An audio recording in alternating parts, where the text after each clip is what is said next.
Secretary के साथ meeting में क्या आउटकम रहा? देखिए, मीटिंग में तो हमने बहुत डिटेल में हमारा जो डिमांड्स था, जो हम कहते आ रहे हैं, जो पूरा नहीं हुआ है, जो बहुत ही ज़रूरी है, मतलब हम ताकि सीज वर्क से वापस हो सकें, बहुत ज़रूरी डिमांड्स, तो उनको लेके हमने बात किया। बात करने में हमें बात करते करते लगा कि हाँ ठीक है, इन चीज़ों पे सहमति आ रही है, ठीक।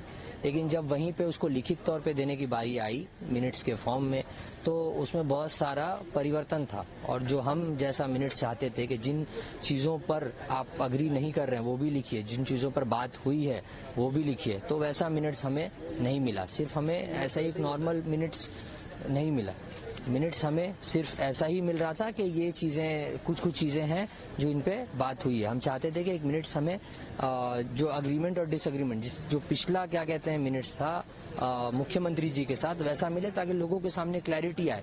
तो ये ऐसा ही होगा कि मौखिक तौर पे हमें बोला गया है और कहा गया है कि हम जल्द से जल्द ऑर्डर निकालेंगे या डायरेक्टिव निकालेंगे।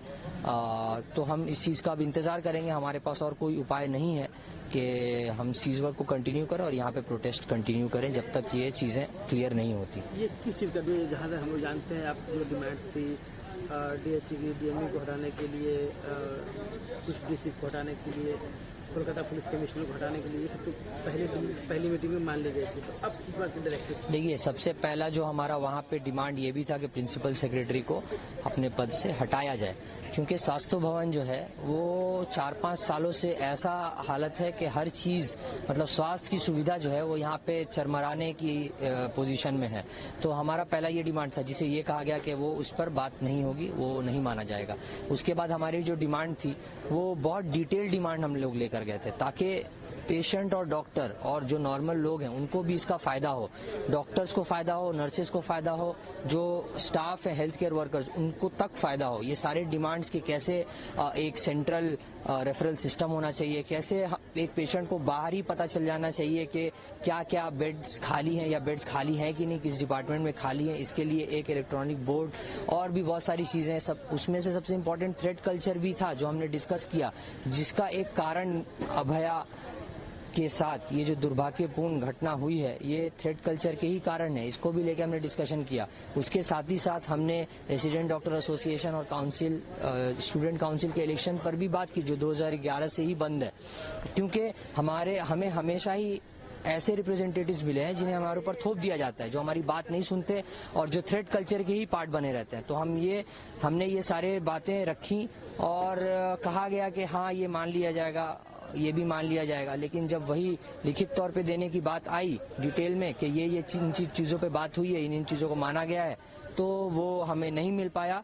तो हम यही समझते हैं कि आस्था रखे हुए हम अब भी व्यवस्था पर, सिस्टम पर, चेयर पर, कि वो हमसे हमारी मांगे जल्द से जल्द पूरी करें और हम जल्द से जल्द काम पर वापस लौटें। यानी सारी बातें ज़बानी रही?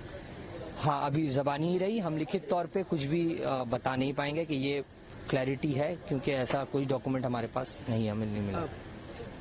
बहुत सारे लोग आज उम्मीद कर रहे थे, बहुत सारे लोगों से हमने बात भी की, तो ऐसा लग रहा था कि आज के बाद जो आपकी मीटिंग होगी कुछ फ्रूटफुल रिजल्ट निकलेगा, उसके बाद से ये मूवमेंट जो है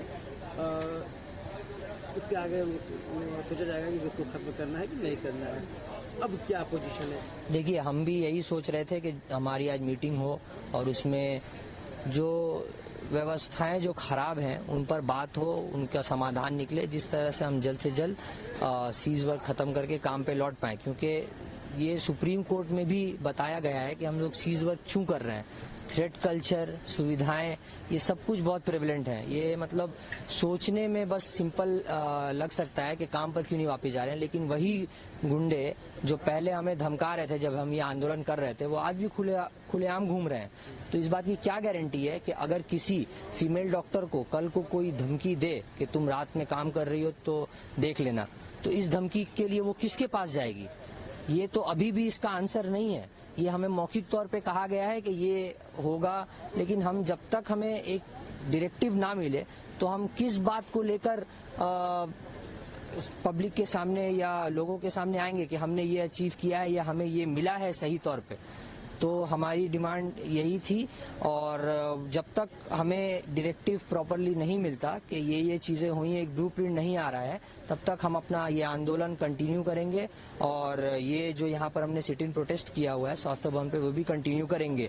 हमारा जो मूवमेंट है, ये मूवमेंट तब तक चलेगा जब तक अभया को जस्टिस नहीं मिलता। इस बात में कोई शक नहीं है, क्योंकि एक डॉक्टर, एक लड़की, एक ऐसा व्यक्ति जो सोसाइटी को बहुत कुछ दे सकता था, उसको इस तरह से छीन लिया गया सोसाइटी से, ये हम मानने को तैयार नहीं। बिना इंसाफ के हम ये मूवमेंट तो बंद नहीं करेंगे। रैली भी है आपकी? कल वेस्ट बंगाल मेडिकल काउंसिल के पास जो एक यूं कहिए कि सिंडिकेट में जो लोग चला रहे हैं वही उसके हेड बने बैठे हैं, तो वहां पर जो सीनियर डॉक्टर्स की तरफ से एक प्रोटेस्ट है, वहां पर West Bengal junior doctor front के डेलीगेट्स भी जाएंगे और हम भी उससे जुड़ेंगे। उसी के साथ साथ जो हमारा कर्तव्य है सोसाइटी के तरफ, उसको पूरा करते हुए बहुत ही अच्छी मतलब अच्छा सिचुएशन अभी बहुत सारे एरियाज में नहीं है जहां पर फ्लड की सिचुएशन है, जहां पर बाढ़ आई हुई है। तो हम उन जगहों पर जो जो चीजें हमें मिली है, जो जो लोगों का प्यार मिला है, वो हम वहां तक पहुंचाएंगे, वो चीजों को वहां तक पहुंचाएंगे। अपने तरफ से भी बहुत सारी चीजें पहुंचाएंगे और अभया क्लिनिक के जरिए जिन जिन लोगों को जो स्वास्थ्य की सुविधा है वो भी पहुंचाने की पूरी कोशिश करेंगे।